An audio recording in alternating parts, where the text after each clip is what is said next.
நமது திராட்சை தோட்டத்தில் நம்மை உடன் ஊழியராய் அழைத்த ஆண்டவராகிய இயேசு கிறிஸ்துவின் நாமத்தில் உங்கள் யாவருக்கும் என்னுடைய அன்பான வாழ்த்துக்கள். இந்த நாளின் தியானத்தின் தலைப்பு அதிக பிரசங்கி, மெசேஞ்சர்ஸ் ஆர் மேனேஜர்ஸ். வாசிக்க வேண்டிய பகுதி அப்போஸ்தலர் 6ஆம் அத்தியாயம் முதல் 7 வசனங்கள். அந்நாட்களிலே சீடர்கள் பெருகின போது கிரேக்கரானவர்கள் தங்கள் விதவைகள் அன்றாடக விசாரணையில் திட்டமாய் விசாரிக்கப்படவில்லை என்று எபிரேயருக்கு விரோதமாய் முறுமுறுத்தார்கள்.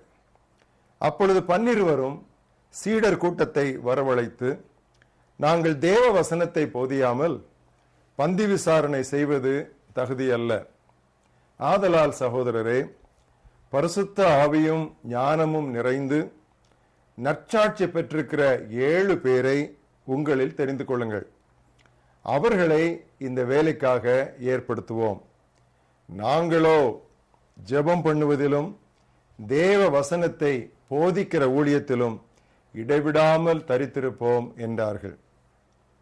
இந்த யோசனை சபையார் எல்லாருக்கும் பிரியமாயிருந்தது. அப்பொழுது விசுவாசமும் பரிசுத்தாவியும் நிறைந்தவனாகிய ஸ்தேவானையும், பிலிப்பையும், பிரகோரையும், நிக்கோனோரையும், தீமோனையும், பர்மெனாவையும், யூத மார்க்கத்தமைந்தவனாகிய அந்தியோகியா பட்டணத்தானாகிய நிக்கோலாவையும் தெரிந்து கொண்டு அவர்களை அப்போஸ்தலருக்கு முன்பாக நிறுத்தினார்கள். இவர்கள் ஜெபம் பண்ணி அவர்கள் மேல் கைகளை வைத்தார்கள். தேவ வசனம் விருத்தி அடைந்தது. சீடருடைய தொகை எருசலேமிலே மிகவும் பெருகிற்று. ஆசாரியர்களில் அநேகரும் விசுவாசத்துக்கு கீழ்ப்படிந்தார்கள். இன்றைய மனப்பாட வசனம் பிலிப்பியர் 3ஆம் அத்தியாயம் 4ஆம் வசனம். கிறிஸ்து இயேசுவுக்குள் தேவன் அழைத்த பரம அழைப்பின் பந்தய பொருளுக்காக இலக்கை நோக்கி தொடர்கிறேன். I press toward the goal for the prize of the upward call of God in Christ Jesus.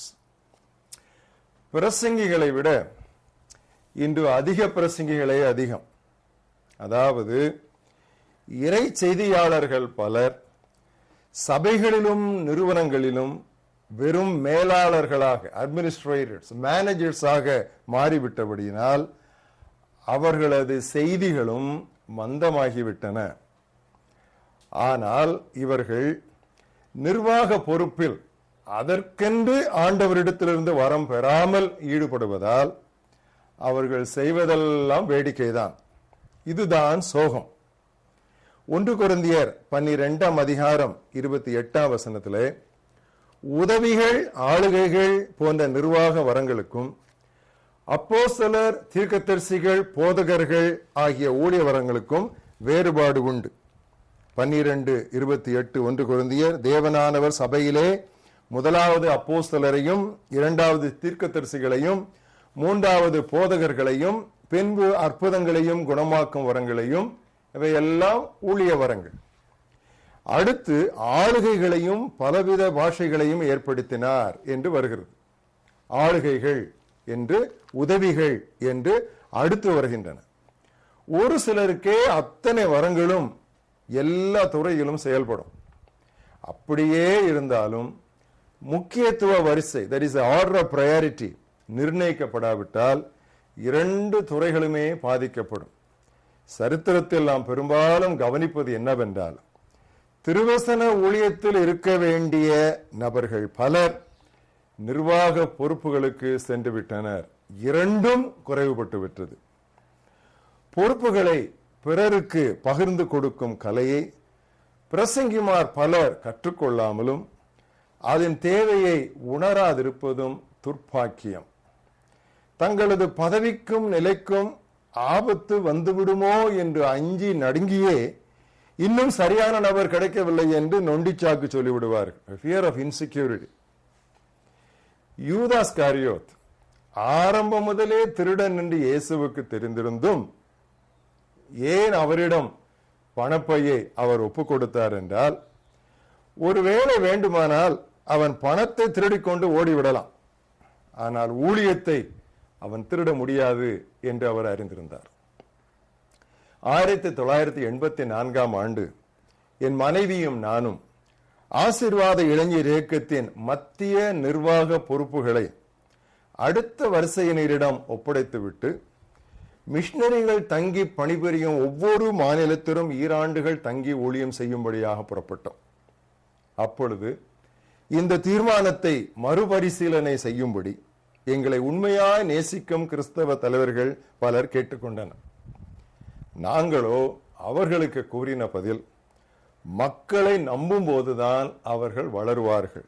People grow only when you trust them.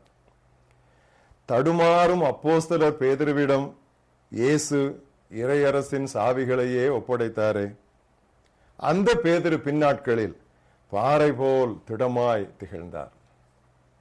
இஸ்ரவேலர்களை வழிநடத்திய மோசேயிடம் அவரது மாமனார் எத்திரோ சரியான வேளையில் கொடுத்த ஆலோசனை காலத்திற்கு முன் கரைந்து விடாதபடி மோசேயை பாதுகாத்தது எனலாம். இதனால் மோசே மக்களுக்காக நிற்கவும் மக்களுக்கு கடவுளின் செய்தியை கொண்டு வரவும் இலகுவாயிற்று. புதிய ஏற்பாட்டில் அப்போஸ்தலர் இதே தத்துவத்தை பின்பற்றினர். ஜெபிப்பதற்கும் பிரசங்கிப்பதற்கும் தடை வராதபடி நம்பிக்கையுள்ள 7 பேரிடம் அவர்கள் பந்து விசாரிப்பை ஒப்படைத்தனர்.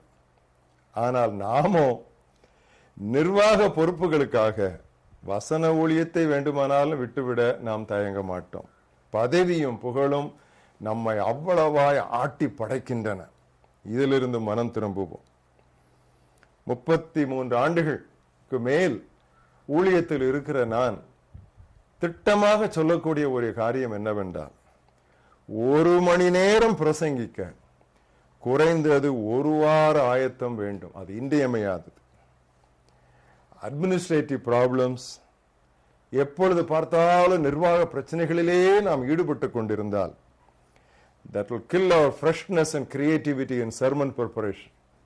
செய்தி ஆயத்தம் பண்ணுவதற்கு நாம் உட்காரும் பொழுது நம்முடைய மனதை அது ஒரு புத்துணர்வோடு வைத்துக் கொள்வதற்கு தடையாக இருக்கும். ஏறக்குறைய 30 ஆண்டுகளுக்கு மேல் ஆசீர்வாத இளைஞர் இயக்கத்தினுடைய நிர்வாக பொறுப்புகள், இன்னும் எத்தனையோ பொறுப்புகள் என்னிடம் இருந்தன. மாதம் பத்திரிகை எழுத வேண்டும், மிஷனரிகளுக்காக அவர்களுடைய நலனுக்காக அநேக திட்டங்களை தீட்ட வேண்டும், இயக்கத்திற்கு போதுமான பொருளுதவி திரட்ட வேண்டும், களங்களை போய் பார்த்து வர வேண்டும். இப்படி ஏராளமான பொறுப்புகள். எவ்வளவு பொறுப்புகள் இருந்தால் செய்தி ஆயத்தப்படுத்த வேண்டும், ஒரு கருப்பொருள் மீது தேவனுடைய வசனத்தை ஆராய வேண்டும் என்று வந்துவிட்டால் எல்லாவற்றையும் தூக்கி ஒதுக்கி வைத்து விடுவேன். அது 1 வாரமோ 1 மாதம் என்றாலும் எடுத்து வைத்து விட்டு தேவ சமூகத்தில் அவர் சத்தத்தை தெளிவாக கேட்கும் வரைக்கும், அவருடைய சித்தத்தை அவருடைய வசனத்திலிருந்து தெளிவாக புரிந்து கொள்ளும் வரைக்கும் மற்ற காரியங்கள் எனக்கு இடையில் வராதபடி நான் பார்த்துக் கொள்வேன். இது நான் அனுபவபூர்வமாக கண்டது. அதற்காக நான் வருத்தப்படவில்லை. இன்று வரை தேவனுடைய கிருபையினால நான் பிரசங்கித்த பிரசங்கங்கள், கொடுத்த செய்திகள், கொடுத்த வேத ஆராய்ச்சிகள் அத்தனையும் இன்னும் அத்தனை பேருக்கும் ஆசீர்வாதமாக தொடர்ந்து தேவனுடைய சபைக்கு ஒரு பெரிய சொத்தாக இருக்கிறது என்றால் அதற்கு ஏராளம் ஹோம்வொர்க் செய்ய வேண்டியது இருந்தது. என்னை கேட்டுக்கொண்டிருக்கிற தேவ வசன ஊழியர்களே, தேவ வசன தியானத்திற்கும் அதற்காக நீங்கள் ஜெபித்து ஆண்டவருடைய சமூகத்திலே காத்திருப்பதற்கும் வேறு எந்த காரியமும் இடையில் வராதபடி தடையாயிராதபடி காத்துக்கொள்ளுங்கள். அப்பொழுதுதான் திருச்சபைக்கு போதுமான ஆன்மீக ஆகாரம் நெடுகவே கிடைத்துக் கொண்டிருக்கும். பவுல் சொன்னதே நம்முடைய இலக்காகட்டும். கிறிஸ்து இயேசுவுக்குள் தேவன் அழைத்த பரம அழைப்பின் பந்தய பொருளுக்காக இலக்கை நோக்கி தொடர்கிறேன். ஜெபம் பண்ணுவோம்.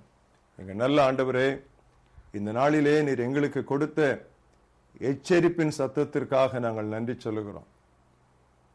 எவ்வளவு கவர்ச்சிகரமாக தெரிந்தாலும், எவ்வளவு முக்கியமாக தெரிந்தாலும், உமக்கு முன்பாக முழங்காலிட்டு அறையை பூட்டிக்கொண்டு திருவசனத்தை திறந்து வைத்து தேவனை நோக்கி, ஆண்டவரே உம்முடைய செய்தியை எனக்கு தாரும் என்று நாங்கள் அவசரப்படாமல் காத்திருக்கும் அந்த பழக்கத்திற்கு எதிராக எதுவும் வராதபடி கர்த்தர் எங்களுக்கு ஞானமுள்ள இருதயத்தை தர வேண்டும் என்று நாங்கள் செபிக்கிறோம்.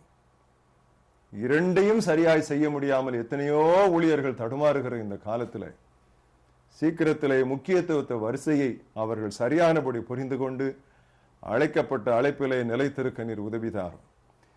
மற்றவர்களுக்கு தைரியமாக தயங்காமல் பொறுப்புகளை பிரித்து கொடுக்க கர்த்தர் எங்களுக்கு உண்மையிலே நங்கூரமான ஒரு விசுவாசத்தையும் நம்பிக்கையும் தாரும்.